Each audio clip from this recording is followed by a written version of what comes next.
Terima kasih masih di Breaking News Kompas TV, Saudara, dan kita sudah terhubung dengan pakar teknik sipil struktur ITS Muji Irawan yang akan membahas bersama kita terkait dengan proses evakuasi di Ponpes Al-Kozini, Sidoarjo, Jawa Timur. Pak Muji, selamat pagi Pak Muji. Pak Muji bisa mendengar suara saya jelas ya? Jelas ya. Oke, Pak Muji, Anda saat ini berada di lapangan langsung di lokasi tempat kejadian perkara. Bagaimana Anda bisa menjelaskan proses evakuasi yang akan dilakukan pada hari ini, sesulit apa dan prosesnya akan seperti apa, Pak Muji? Ya, terima kasih. Bisa saya sampaikan bahwa hari ini kita memasuki fase-fase terakhir, di mana masih ada sekitar 13 korban yang harus kita selamatkan di area A3 yang dibuat oleh peta oleh Basarnas, di mana saat ini masih ada 3 lantai yang ambruk di bawahnya, sehingga kita konsentrasi untuk bisa membongkar 3 lantai yang ada dengan menggunakan alat berat breakers. Ini sedang kita lakukan supaya bisa pekerjaan pembersihan segera dilakukan. Pada intinya kami ingin membuka akses ke lokasi korban agar bisa mengevakuasi 13 korban yang ada, sehingga pekerjaan untuk evakuasi korban bisa dinyatakan selesai oleh Basarnas. Yang sedang kita sampaikan, mudah-mudahan sampai jam 12 atau jam 13 bisa selesai pagi ini. Demikian. Oke, Pak Muji, ini kan kabarnya reruntuhan tersebut sisa 20% yang akan nantinya dibongkar.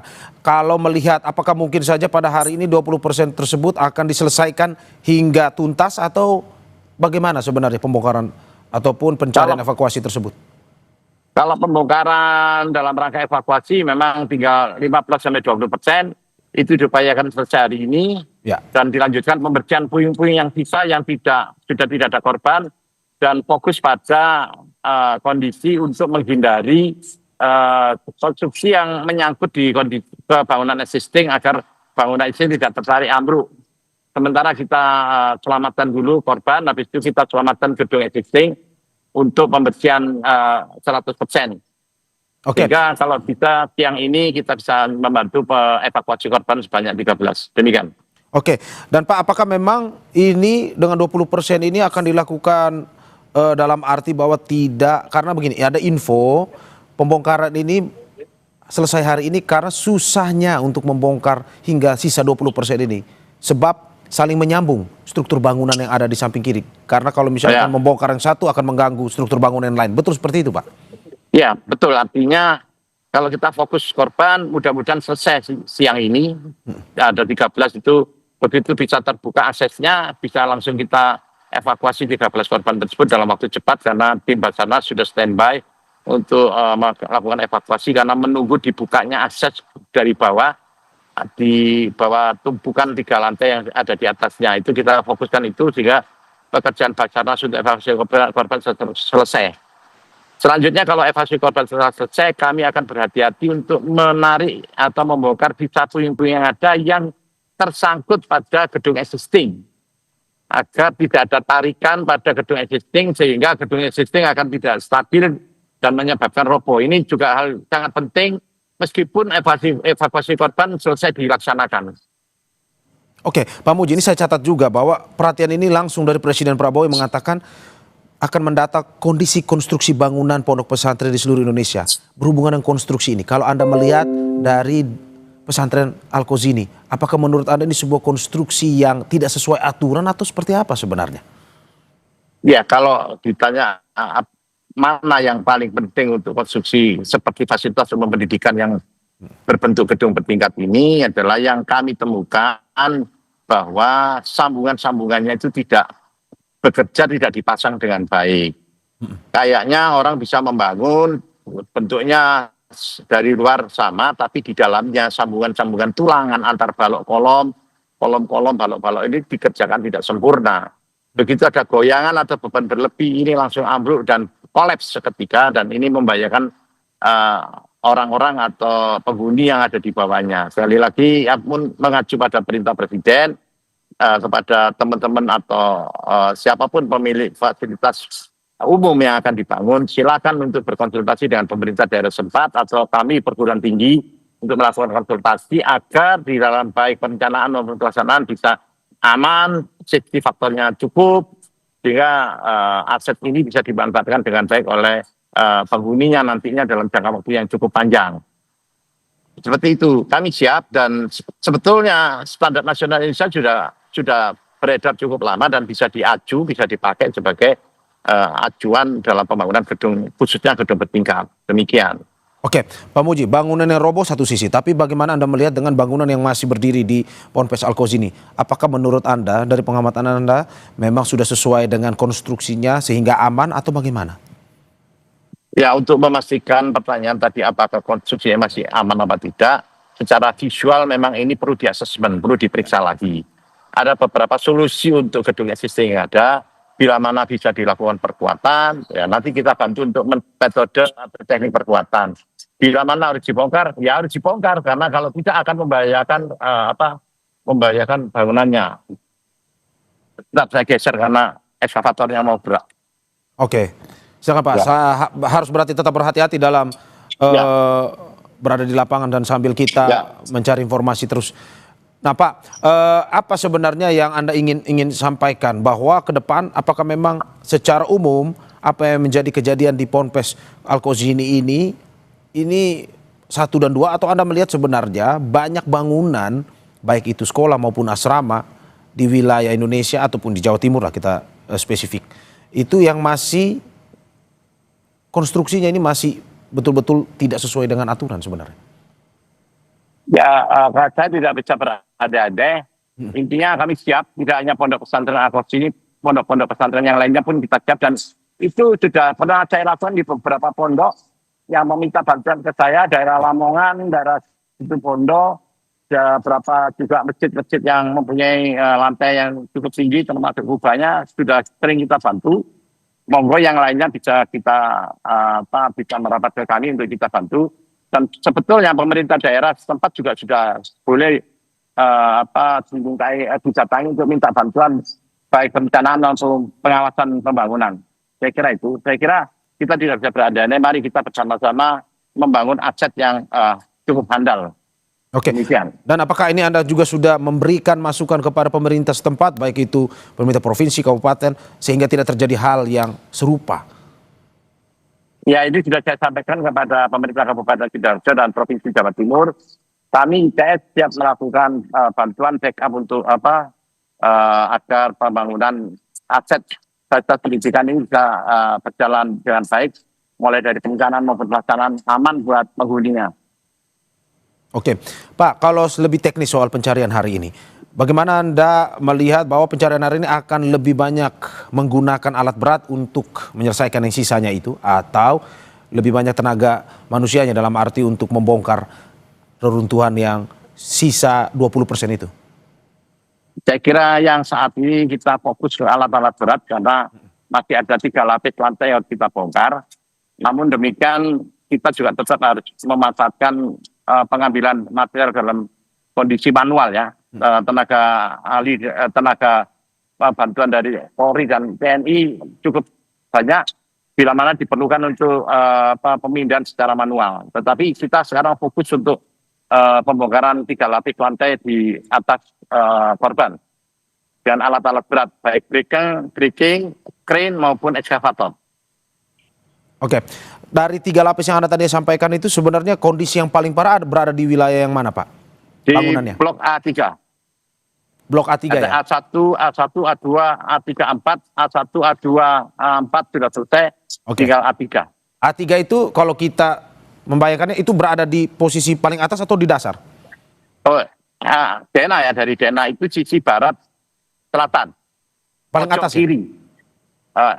Artinya mulai lantai 3, lantai 2, lantai 1. Paling atas lantai 3, bawah lantai 1. 3 lapis itu bisa dilihat dari background. Itu yang terlihat adalah lantai 3. Oke, berarti kalau kita simpulkan ini karena posisi fondasinya atau dasarnya itu tidak bisa menahan beban yang terus berada di atas ya? Kalau fondasi cukup kuat, Pak. Oke. Fondasi cukup baik. Yang tidak bagus adalah sambungan balok kolomnya. sambungan ini yang akhirnya membuat Melepas. tekanan bangunan dari atas itu terus menurun ke bawah gitu ya maksudnya? Ya, karena lepas. Balok dan kolomnya lepas, sehingga langsung turun ke bawah. Oke, kalau dari investigasi Anda selama proses evakuasi pun juga proses pencarian korban, melihat konstruksi bangunan ini, menurut Anda apakah memang di awal pada masa pembangunan ini dilakukan oleh ahli atau bukan sebenarnya? Ya, itu saya tidak bisa menjawab karena belum ada informasi yang masuk ke saya. Karena saya masih fokus ke evakuasi korban dan pembongkaran lahan. Nanti bisa ditanyakan, karena ini dari pihak-pihak yang berwajib sudah melakukan proses untuk pengumpulan data mengenai pembangunan ini, mulai dari perencanaan maupun pelaksanaan. Sedang diproses untuk mengumpulkan data. Oke, oke. Kalau dari materialnya sendiri, kalau Anda melihat secara kasat mata, apakah mungkin memang sudah sesuai dengan standarnya atau bagaimana? Untuk beton sudah kita ambil sampel. Empat hari lagi kita akan lakukan pengujian. Habis itu tulangan juga, besi tulangan juga sudah kita ambil, sudah kita potong untuk diuji untuk diameter 16, 19, 20, 13 sudah kita ambil untuk diuji bersama beton pada hari Rabu ke depan oleh pihak Polda. Oke, berarti butuh berapa lama? Seminggu kah untuk mengetahui hasilnya bahwa ini dari bahan bakunya yang digunakan memang tidak sesuai standar atau bagaimana? 1-2 hari selesai. 1-2 hari selesai. Oke, apa sebenarnya Ya. yang ingin dicari atau ingin diketahui dari hasil investigasi terhadap bahan baku yang digunakan ini, Pak? Ya, tentunya menjawab pertanyaan tadi, mengumpulkan data siapa yang merencanakan, mengumpul data siapa yang bertanggung jawab terhadap pelaksanaan.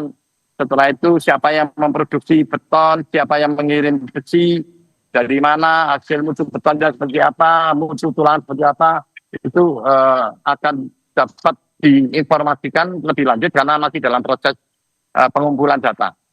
Oke, apakah memang nantinya hasil ini akan diberikan ke pemerintah daerah atau diberikan kemana? Misalkan ada dari pihak kepolisian atau kemana, Pak?